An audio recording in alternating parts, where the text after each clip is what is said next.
Just sit back, relax while we get to what we're scrutinizing. At our equestrian Airbnb, and then I can sell you a house, and then you can decorate your house with some of my paintings from my gallery. Oh, she a hustler. And then when you're sick of your spouse, you could visit my husband and get a divorce. And then we can do it all over I again. gotta tell y'all, this is getting crazy. I mean, just straight blatant with it. This woman, talk about a cash pot. I mean, everything is right there. She just broke down the game for y'all in 20-something seconds. Wow. Wow. And I don't think anyone says it as good as my bro does. Shout out to Will My Craven. Go subscribe to his YouTube channel, Will My Craven. But he said, I've been saying this for years. The marriage that requires a marriage license is all about profit. Everything in it is about making money off of you. The government knew this when they started the marriage license. To make matters worse, most won't catch the last two sentences stated. This woman doesn't care about your marriage. It's all for money. Why? Because I keep telling you all the marriage is sold on love. Facts. They sell you on Walt Disney. They sell you on the fantasy. They hope that you walk around talking about, I'm in love. And you got people asking, finally, these days, you got people asking, how is it you talk about how much you love a person, stand in their face and make these vows, but it turns out so quick for you to go and accept divorce? It's crazy. That's why, or that's what makes rascals do it repeatedly. It's talking about the fact that all marriage is sold on love when it comes down to, monogamy and all of that. That's why people crack me up when they're so standoffish about when the subject of polygyny comes up and they have no idea they're in a polygynous marriage with the state. That's what makes rascals do it repeatedly, lacking the true knowledge of what marriage is for. It for darn sure isn't for love. Rascals need to be untaught this nonsense. And he's speaking facts. Excuse me. He's speaking absolute facts, man, because marriage isn't for love. It's really about the man coming into his full masculinity and reflecting as much as Christ as possible. And when he's full of teaching and the characteristics of Christ, he's going to search out disciples. The first disciple being his wife. And he's going to download into her the purpose and the structure and the order for which he will eventually trust her to pass to the children when they are created. And so it's about a bridegroom finding his bride. It's about him being the tree or the establisher or the beginning, the alpha. And that's why people, they crack me up when they misuse this alpha word and beta and all this other stuff. And they just run it into the ground to the point where it has no real nothing, no weight, because alpha is the beginning of a man. It's the beginning of a person. So if you're running around talking about you want the beginning of a man, you really don't know what you're talking about, because a man who is really, really on his proper road, he ain't gonna have a lot of time for you. You're gonna have to accept being at least third on the list, because God is obviously at the top. His purpose is next. And until he has a need, he's not gonna have a desire for branches. You're not gonna see branches from the tree yet. But when he has a need and he chooses that wife or his first disciple, his church, or however he goes about it, this is an individual that's full of teaching and knowledge and wisdom, and he is excited and passionate to pass it on to his student. And we saw how the relationship was with Jesus and his disciples. They called him master or rabbi. They called him teacher, Lord. He was their pastor. He was their priest, their covering.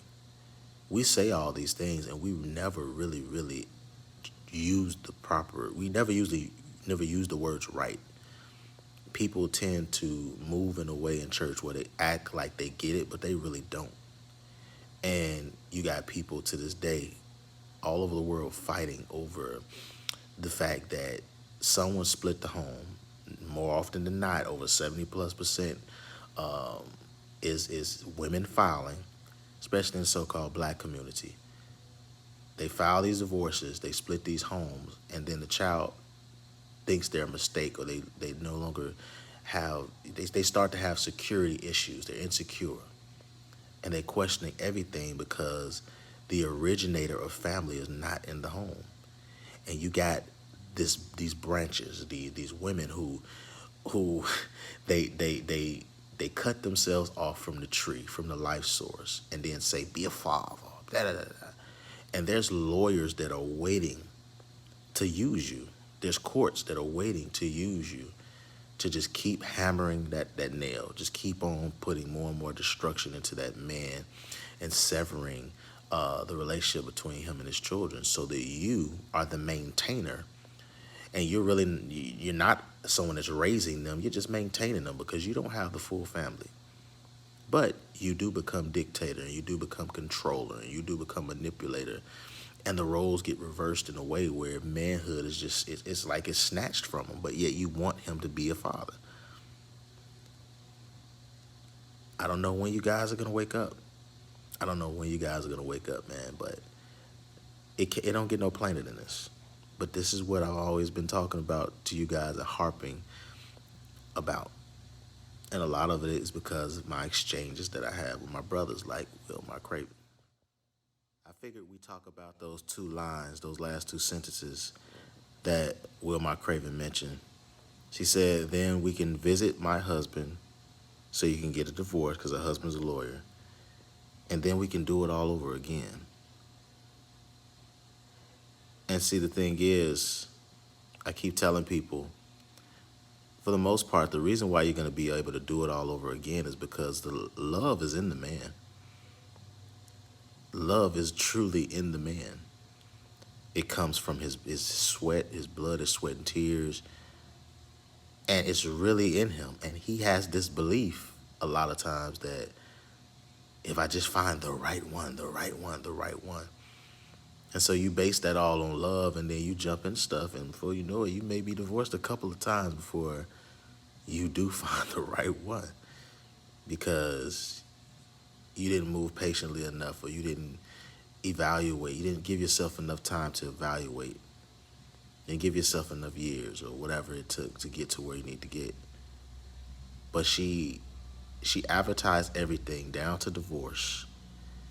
And I've had lawyers, I've talked to lawyers that made it very plain that they're going to do their job.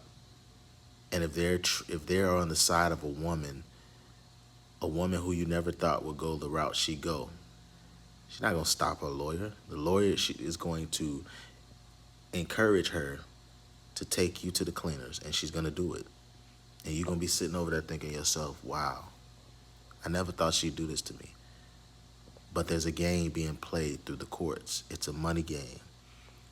9 out of 10, the lawyers and the judges, they're playing golf together or something, while you're over here telling this man what co-parenting is, because co-parenting is always going to be whatever the mother says it is. If she's the guardian, she's going to tell you what co-parenting is. She's going to give co-parenting whatever definition she wants to give it.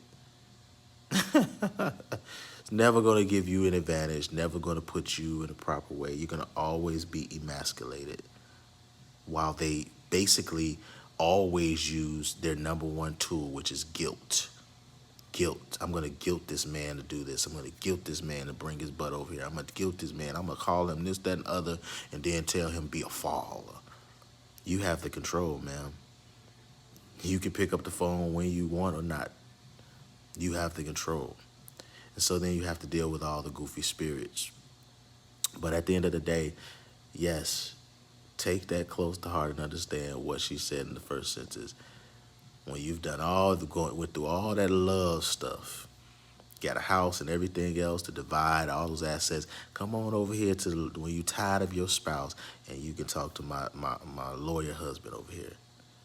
And then end it there. She said, then you can do it all over again. So y'all better pay attention, bro. Y'all better pay attention because this is sold through the world and especially through the modern church. Especially through the modern church. And this is why the divorce rate is so high. Because when the scriptures talk about for the love of money is the root of all evil, what greater nation capitalizes off their people in every way possible than the United States of America Incorporated? Most of us have been bamboozled. So, what do we do about it going forward? That's the question. Bad. Scrutinize this.